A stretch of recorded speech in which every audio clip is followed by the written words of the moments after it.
একবারে ফাঁসি চাচ্ছ না, মেয়েকে দিয়েছি আমি সুস্থ শরীরে, মেয়ে আমাকে হাঁটতে পারে না, কোলে করে নিয়ে এসছে কিন্তু আমি। বয়স মাত্র 11, 2 পয়সা অতিরিক্ত উপার্জন আর জীবনের উচ্চাভিলাষে মেয়ের কাঁধে স্কুল ব্যাগ না দিয়ে বাবা মোস্তফা চাপিয়ে দিয়েছিলেন পুরো এক সংসারের বোঝা। আর সেখানেই শেষ হয়ে যায় শিশু মোহনার জীবন। সামান্য ভুল হলেই ধমক, লাঠির আঘাত, চুল ধরে টান, এমনকি গরম খুন্তির ছ্যাঁকা দিয়েও পুড়িয়ে দেওয়া হতো সেই ছোট্ট শরীরটা।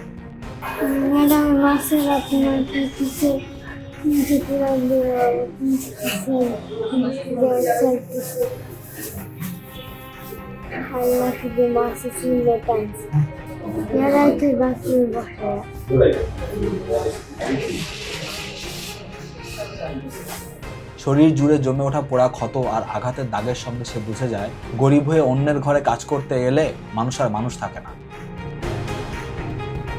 দিনের পর দিন চলতে থাকা এই পাশবিক নির্যাতনের ভারে অসুস্থ হয়ে পড়ে 11 বছরের সেই ছোট্ট দেহটা। বিমান বাংলাদেশ এয়ারলাইন্সের এমডি ও সিইও মোহাম্মদ শফিকুর রহমান স্ত্রী বিথিকে নিয়ে বসবাস করতেন উত্তরার 9 নম্বর সেক্টরে।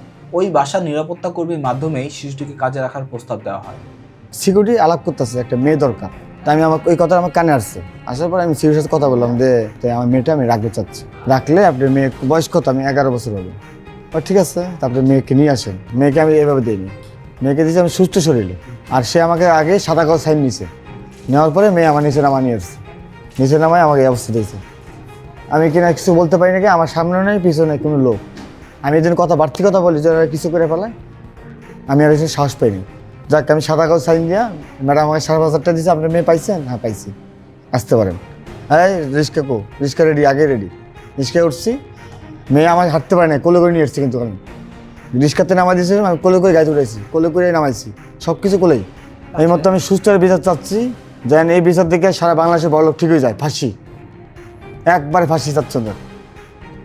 ভবিষ্যতের আশ্বাসের বিনিময়ে যা রেখে গেছে তা শুধু একটি ক্ষত ভরাতে। বাংলাদেশের শ্রম আইন অনুযায়ী শিশু শ্রম নিষিদ্ধ হলেও আইনের তোয়াক্কা না করেই শিশুদের গৃহকর্মী কাজে পাঠাচ্ছে পরিবার। এমনকি কাজে নিয়ে নির্যাতনের ঘটনাও ঘটছে অহরহ। ঘটনায় বিমান বাংলাদেশের এমডি ও তার স্ত্রী বর্তমানে কারাগারে রয়েছেন। কিন্তু প্রশ্ন থেকেই যায়, এই শিশুর পোড়া শরীরের দাগ কবে মুছবে? বিমানের এমডির এবং তার পরিবারের নির্যাতনের কারণে মোহন আজ হসপিটালে বিছানায় ছটফট করছে।